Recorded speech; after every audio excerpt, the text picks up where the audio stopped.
बड़ी प्रसिद्ध कथा। एक व्यास जी कथा कर रहे थे और करते करते बोले कि मैया ने ठाकुर जी को उखल से बांध दिया, भैया अब समय पूरा हो गया, कथा कल से कहेंगे। रात में व्यास जी अपने भोजन प्रसाद करके जैसे ही सोए, चोर पूरा घर चोरी करके ले गए। व्यास जी को छोड़ गए और व्यास जी के छोटे से गोपाल जी को छोड़ गए।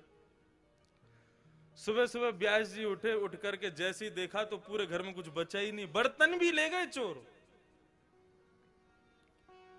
सब जगह घूम घाम करके अपने गोपाल जी को देखा तो गोपाल जी बैठे बेचारे, उनका सिंहासन भी ले गए। व्यास जी गोपाल जी के सामने बैठे और बैठ करके बोले, गला फाड़ फाड़ करके आपकी कथा सुनाते हैं पूरे विश्व को, सदैव आपकी सेवा करते हैं, आपके लिए भोग बनाते हैं, घर में कोई भी सामग्री आए पहले आपको प्रदान करते हैं। इतने परिश्रम से घर बनाया, सब सामग्री इकट्ठी करी, और कल रात को क्या थोड़ा सा थक के गहरी नींद में सो गया तो मेरी रक्षा भी नहीं की आपने। वैसे पूतना को मार दिया 6 दिन की उम्र में, अघासुर बकासुर धेनुकासुर सबको मार दिया। इतनी सामर्थ्य तो आप में 7 वर्ष की उम्र में ही आ गई। और जो व्यास आपकी वर्षों से सेवा कर रहा है, उसकी एक दिन बस थोड़ा सा, मैं किसी को बता थोड़ी रहा था, एक दिन मेरी रक्षा कर लेते, सब सामग्री बच जाती, क्या बिगड़ जाता आपका।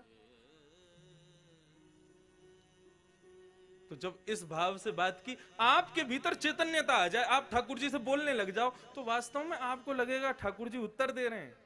जब वो व्यास जी ऐसे बात करने लगे तो लड्डू गोपाल बोल पड़े, हमें काय को डांट रहे हो, हमारी गलती थोड़ी ही है। व्यास जी बोले, आपकी गलती नहीं है तो नहीं, गलती तो हमारी है जो हम आपकी सेवा करते हैं। ठाकुर जी बोले, देखो हम पे गुस्सा मत करो, हमारी गलती नहीं है, गलती जिसकी हो उसको डांटना चाहिए, बिना अपराध के किसी को दंड नहीं देना चाहिए। व्यास जी बोले, क्यों नहीं है आपकी गलती, क्यों नहीं बचाया आपने, आप तो कर सकते थे ना, आप तो सर्व सामर्थ्यवान हैं। भगवान बोले, हम कर देते, लेकिन कल तुमने कथा में कहा था कि मैया ने हमको उखल में बांधा, हम तो उखल में बंद रहे थे, यदि खुले होते तो बचा लेते, बंद रहे थे हम तो।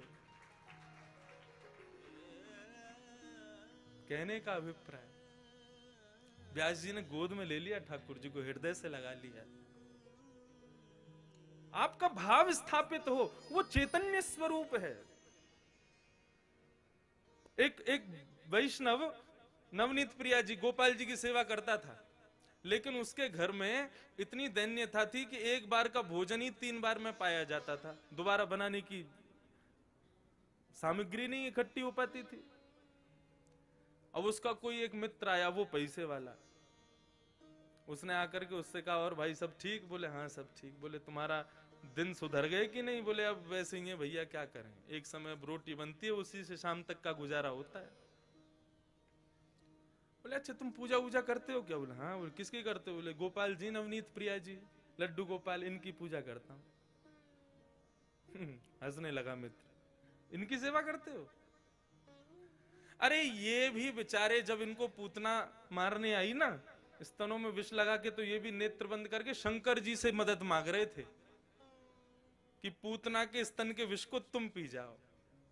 अरे जो अपनी रक्षा स्वयं नहीं कर पाते, तुम्हारी रक्षा क्या करेंगे? इनसे बड़े शंकर जी हैं, शंकर जी को ले आओ, तुम उनकी सेवा शुरू कर दो। अब बेचारा मरता क्या नहीं करता, सब कर लेते हैं। शंकर जी ले आया दूसरे दिन, और नवनीत प्रिया जी लड्डू गोपाल जी को दूर एक जगह टेबल पे बिठा दिया। बोले, तुम्हारी सेवा अब हो गई, तुमने तो कुछ किया नहीं, अब इनकी करेंगे हम। अब शंकर जी की पूजा उसने शुरू कर दी, खूब रुद्राष्टाध्यायी से अभिषेक आदि सब करने के बाद में अगरबत्ती जला करके और त्रिपुंड लगा लिया। पहले तो ऊर्ध्वपुंड लगा रहा था, अब त्रिपुंड लगा करके ओम नमः शिवाय जप करने लगा। अब जैसे ही आंख खोल के देखा तो जो उसने अगरबत्ती जलाई थी उसका धुआं उड़ करके गोपाल जी के पास जा रहा था। अब वो धुआं है, वो तो कहीं भी जा सकता है। अब जैसे ही गोपाल जी के चारों तरफ उसने धुआं देखा तो ठाकुर जी के पास जाके क्या बोलता है, इतने वर्षों से सेवा कर रहा था, तब तो मेरी नहीं सुनी, आज दूसरे किसी को ले आया तो चिढ़ के मारे उसकी अगरबत्ती भी खुद ही सूंघ रहे हो। और ठाकुर जी को बोला, तुमको यहां बैठने ही नहीं दूंगा, अलमारी में बंद करूंगा। जैसे ही ठाकुर जी को इस भाव से उठाया, ठाकुर जी प्रकट हो गए वहां पर। चरणों में गिर पड़ा, बोले महाराज आपने आज तक मुझे दर्शन नहीं दिए। शंकर जी के आती दर्शन कैसे हो गए? बोले देख ये भेद बुद्धि मत रख, मुझ में शंकर जी में कोई भेद नहीं है, और शंकर जी आए इसलिए दर्शन दिए ऐसा भी नहीं है। तो बोले क्यों किए, फिर क्यों दिए दर्शन आज आपने? बोले कल तक तुझे ये नहीं लगता था कि मेरी नांग सूंघती भी है, कल तक तुझे ये नहीं लगता था कि मुझे भी जलन हो सकती है, लेकिन आज तेरे भीतर ये भाव आया कि मैं चैतन्य हूं, ये अगरबत्ती मैं भी सूंघ रहा हूं, मुझ में भी एक जलनशीलता आई है, मतलब मैं साधारण मूर्ति नहीं, मैं चैतन्य हूं। जब तेरे हृदय में ये भाव आया तो मैं पीछे क्यों हटूं, मैं भी प्रकट हो गया, मैं भी क्यों मूर्ति तक रहूं? जब तू ही मुझे इतना ऊपर पहुंचा चुका है तो मैं भी प्रकट हो गया।